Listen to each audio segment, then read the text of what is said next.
Robert, vas-y, continue. Pendant ce temps, on va, dans la bande des décos, rencontrer Muriel Malchu, qui a une très bonne idée pour utiliser les dessins de nos bambins.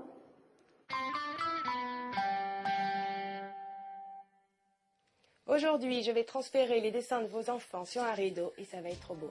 Pour la réalisation de ce rideau, il vous faut tout d'abord un tissu en coton, les plus beaux dessins de vos enfants, du papier transfert, un fer à repasser et une paire de ciseaux. Et voilà, c'est tout.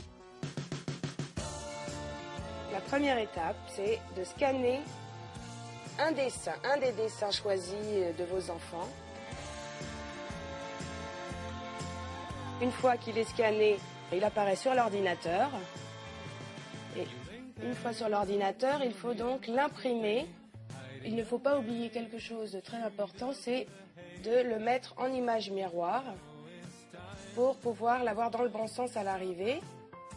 Et ensuite, on le laisse donc sur photo pour avoir une bonne qualité d'impression. Et de préférence, papier ordinaire, ça va très bien, impression sur papier d'ordinaire.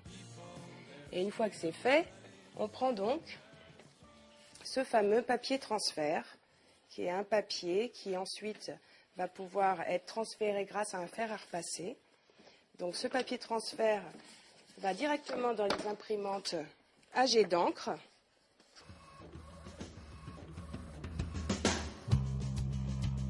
On attaque la deuxième étape pour réaliser ce rideau. Donc la deuxième chose à faire, après avoir imprimer cette image, c'est de découper autour du dessin en laissant à peu près 1 mm, 2 mm, 5 mm autour. Il est nécessaire au mieux pour que ça ne se décolle pas au bout de quelques lavages, de bien enlever les angles droits, toutes les pointes en fait, les petites pointes de cet ordre-là, qui seraient des points de décollage facile.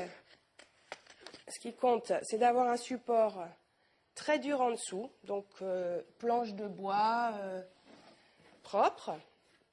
Le tissu, ici j'ai choisi un tissu, c'est un voile de coton. Il faut absolument du coton, c'est quand même le tissu qui imprègne le mieux et pas de tissu synthétique sur lesquels ça ne fonctionnerait pas.